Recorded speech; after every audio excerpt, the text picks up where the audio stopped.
Shalom, selamat pagi. Kita jumpa lagi di dalam renungan harian HKBP Resort Surabaya Selatan. Mari kita berdoa. Terima kasih Tuhan Yesus yang baik atas penyertaan-Mu, perlindungan-Mu kepada kami sepanjang malam kami lalui. Kami boleh bangun pagi hari ini dalam keadaan sehat dan kuat, tidak kekurangan satu apapun karena Tuhan memberkati, menyertai, menjaga kami. Terima kasih atas kebaikan-Mu. Sebelum kami beraktivitas hari ini, kami akan disapa oleh firman Tuhan. Berkati hamba-Mu yang menyampaikan renungan pagi ini, berkati juga setiap orang yang mendengarnya. Ampunkan dosa kesalahan kami Tuhan, layakkan kami beribadah kepada-Mu. Di dalam Kristus Yesus kami telah berdoa dan bersyukur. Amin. Bapak Ibu yang dikasihi oleh Tuhan, firman Tuhan yang menjadi renungan hari ini, Senin, tanggal 24 November 2025 tertulis dalam kitab Injil Yohanes pasal 20 ayat 29. Demikian bunyi firman Tuhan. Kata Yesus kepadanya, karena engkau telah melihat aku, maka engkau percaya.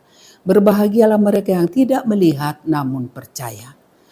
Jadi didok Yesus matuibana, ala diidaho ahu ubana porseaho, martua maakana porsea ati peso di ida.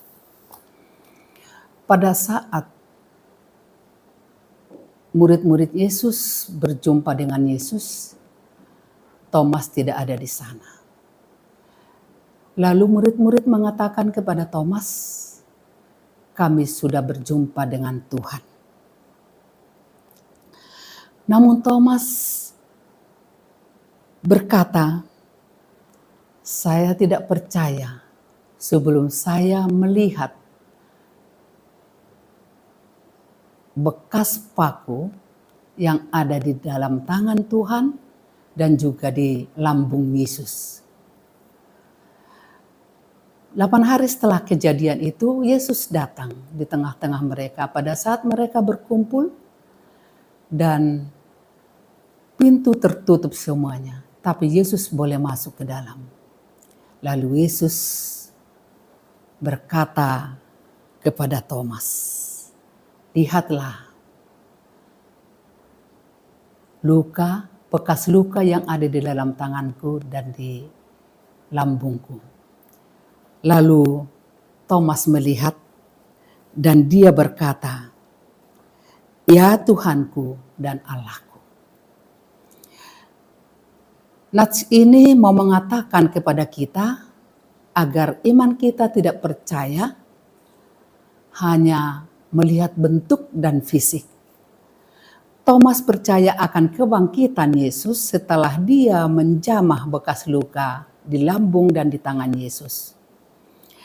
Yesus memuji iman Thomas yang sudah percaya, tapi Yesus menegaskan bahwa orang yang percaya tanpa melihat fisiknya akan mendapatkan kebahagiaan.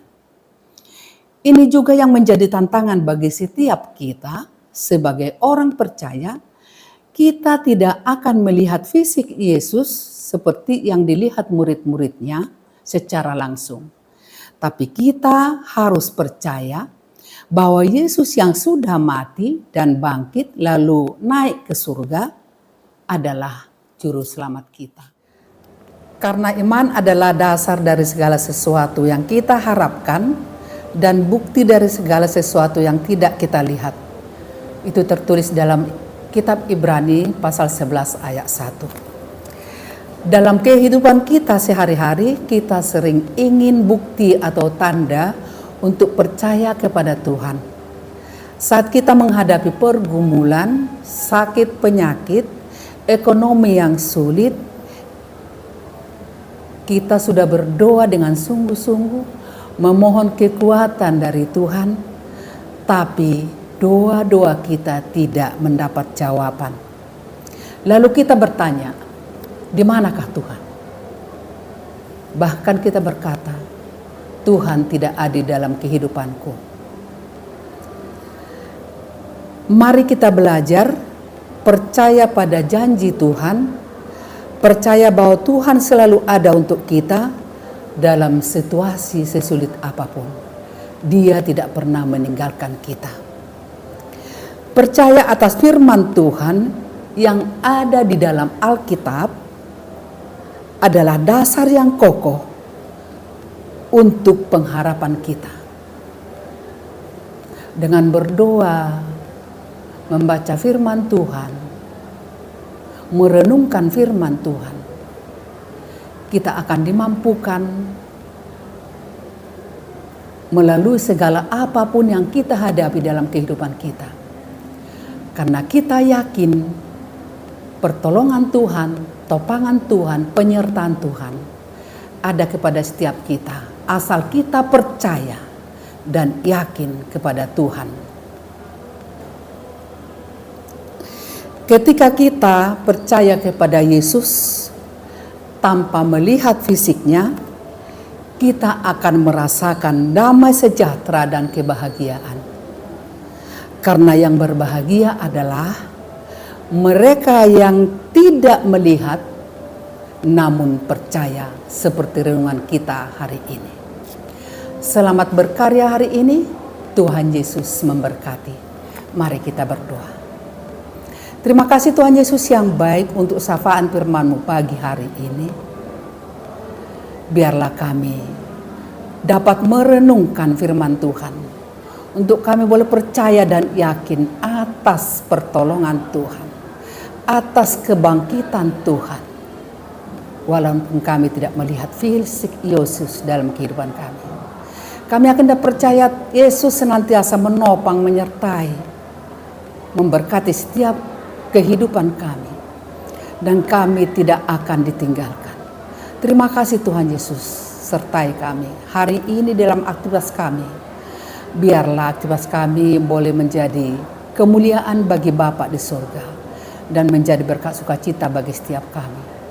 Di dalam keberdosaan kami, di dalam kelemahan kami, di dalam kelalaian kami, ampuni kami Tuhan, agar kami layak menerima berkat Tuhan, menjadi saluran berkat Tuhan, dan berkat-berkat Tuhan tidak terhalang untuk kami. Hanya di dalam Kristus Yesus kami telah berdoa dan bersyukur kepadamu. Terima kasih Bapa di surga. Amin. Bapa kami yang di surga, dikuduskanlah namamu, datanglah kerajaan-Mu. Jadilah kehendak-Mu di bumi seperti di surga. Berikanlah kami pada hari ini makanan kami yang secukupnya, dan ampunilah kami akan kesalahan kami, seperti kami juga telah mengampuni orang yang bersalah kepada kami. Dan janganlah bawa kami ke dalam pencobaan, tetapi lepaskanlah kami daripada yang jahat. Karena Engkaulah yang punya kerajaan dan kekuasaan dan kemuliaan sampai selama-lamanya. Amin. Anugerah Tuhan Yesus Kristus, kasih setia Allah Bapa, serta persekutuan Roh Kudus menyertai kita mulai sekarang sampai selama-lamanya. Amin. Horas.